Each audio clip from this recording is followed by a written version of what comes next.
hard to So talk about even now. what changed? Okay, your ex-wife came forward during this run. Her name's Lori, and Lori Snell, and she came forward to say all these, negative things about you, allegations, as you point out at this particular time in your Senate run. So what changed? I understand how the media got super interested in it in a way they hadn't been before, but had something changed between you and Lori at that particular time? Well, no, not that I know of. In fact, the custody modification that was filed, Megyn, was filed back during my run for Congress, and it largely focused on extracurricular activities or homework during COVID. And if you remember, schoolwork during COVID was really challenging when everything shut down and schools didn't really have a rhythm for how they were going to do virtual schooling.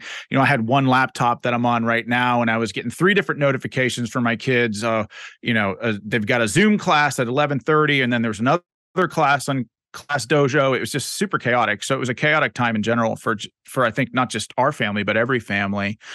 So I don't really know what changed. Other than I was running for a higher office. Mm-hmm. We'll get right to it. She filed a case against you to challenge the custody situation. It was heard by Senior Judge James G. Arner, and the hearing was early November 2021. Yeah. Okay, so Yes. it was after you had come on our show and in the midst of your run. That judge said in his decision that the children love and feel safe with you and their mother, both of you, and that both parents provide proper care for them. That judge said, under the circumstances, it would seem that the parents should have equal time and equal say in the decisions regarding the children. However, that arrangement has been tried and is not working, primarily because both parents refuse to communicate and compromise.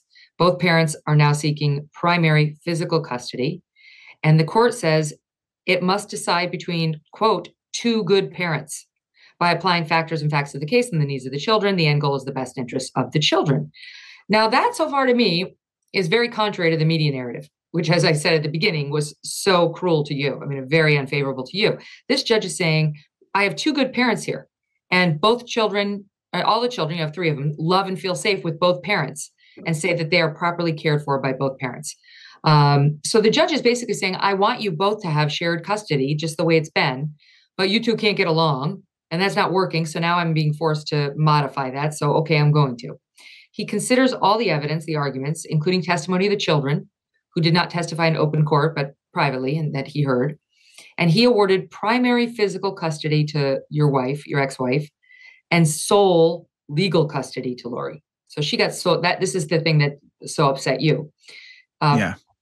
So it was shared custody, 50-50. Now it's primary physical custody and sole legal custody. So she gets to make all the decisions on schools, on medicine, on religion, all that stuff.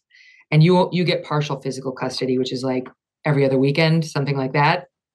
I get the first, second, and fourth weekend of every month, which basically boils down to 3 days a month that is uninterrupted with a custody exchange. So the order didn't just overturn a 3-year status quo of shared custody. It overturned a lifetime of me being in the lives of my kids for every moment, large and small. Mm-hmm. And it was tough. I as someone who loves this country, I believe in the system. I trust in the system, and I'm never going to stop fighting for my kids. But this ruling was extraordinarily tough for a lot of reasons on our family. But when you look at how the state of Pennsylvania evaluates custody, they look at 16 factors, Megyn, and it covers a wide range of things. In the ruling, 3 factors favored my ex and 2 factors favored me. The one that was the most significantly weighted was availability and the fact that in the trial court's own words, I was the leading candidate for Senate. I didn't testify to the fact that I was the leading candidate for Senate, but those were the words in his opinion. I did testify to the fact that, hey, I thought we were going to win. I felt it in my bones. So my thought to remedy that was, okay, if three factors favor my ex and two factors favor me, if I withdraw from the Senate race and make sure that the court knows, and that more importantly, my children know that they are my only priority in life and I always put them number one, then maybe I can file a motion for reconsideration. And then look, we've got two factors that favor her, two factors that favor me, and maybe I can get at least salvage, time with my children and get them back into my life. Yeah, get back to the 50-50. Yeah. Ideally more of a fair arrangement on legal custody, like the decision-making authority. So you drop out of the race. But before we get to what happened next, I think it's very interesting because you're right. I looked at the decision myself, and the judge did not say Sean is an abuser of Lori or the children, and therefore the children are going with the wife, which is how I think this was kind of spun. The judge, as I said you're both good parents, and the children feel like they've gotten good love and proper care, and the judge had no reason to dispute any of that. But your ex-wife, Lori, did make abuse allegations during the hearing, and this is where things got ugly, and I want to ask you about them. So suddenly, she testified at this particular hearing, which wound up going her way, about specific incidents she claims constituted abuse. Again, this is 2021, the fall of 2021. She says 13 years earlier in 2008, while you were dating, that you threw chairs across the room toward her, that you dropped her off on an interstate when she was 6 months pregnant and told her to get an abortion, that in 2009, 12 years earlier, after your oldest child was born, you pinned her down by her thighs and screamed profanities at her, that in 2015, 6 years before her testimony, you tried to choke and strangle her on the couch and that she bit you. That in 2018, 3 years before her testimony, you started hitting the kids and would call them names, that you would call her crazy in front of the children. You would go into rages over little things the children did.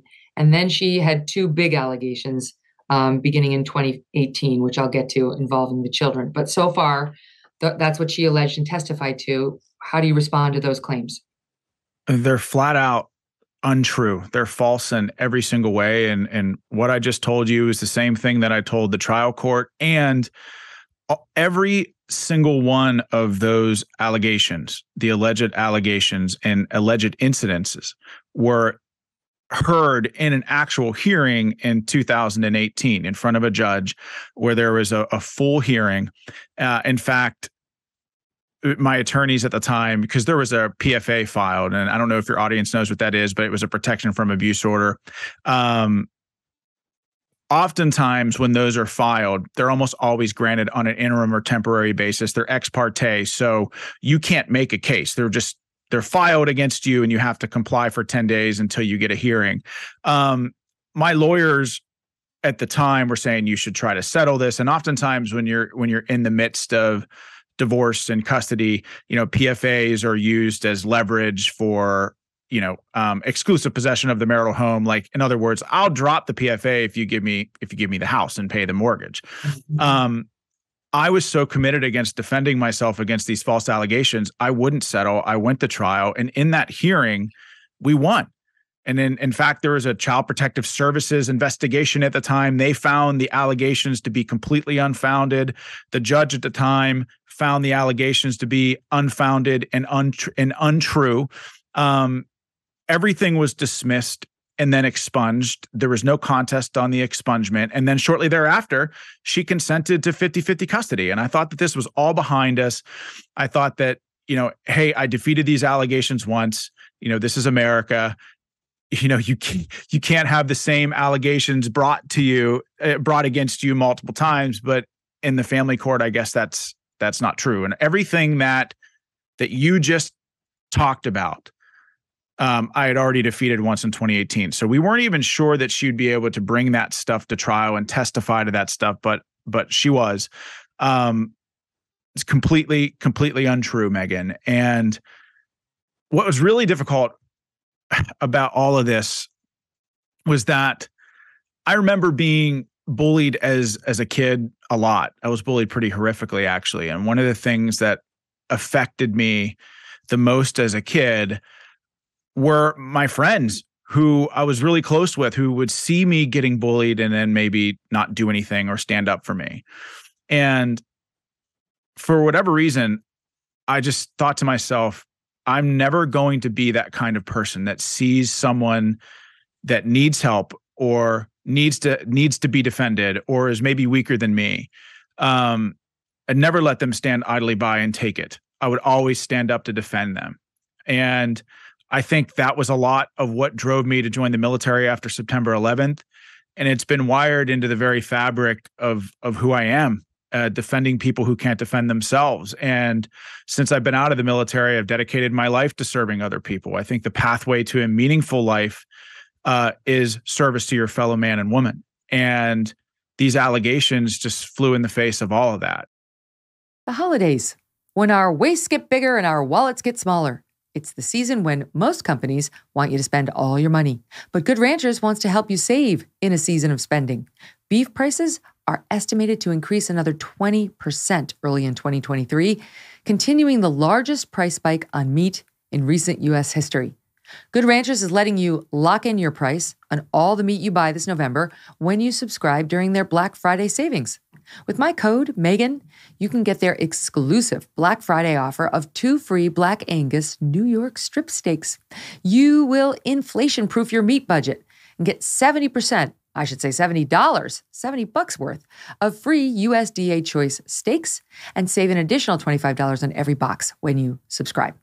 Thousands of 5-star reviews show why so many people are ditching the high prices and low quality of their grocery store for Good Ranchers instead. Treat yourself or someone you love to Good Ranchers' award-winning service and quality this holiday season. Remember to visit goodranchers.com/Megyn or use my code Megyn at checkout to grab their best offer of the year. Black Angus is one of the premier breeds of cattle for high-quality beef, so don't have a normal Black Friday this year. Have yourself a Black Angus Friday with 2 free steaks from Good Ranchers. American meat delivered. Hey, thanks so much for watching. If you like what you just saw, hit the subscribe button for more clips and full episodes.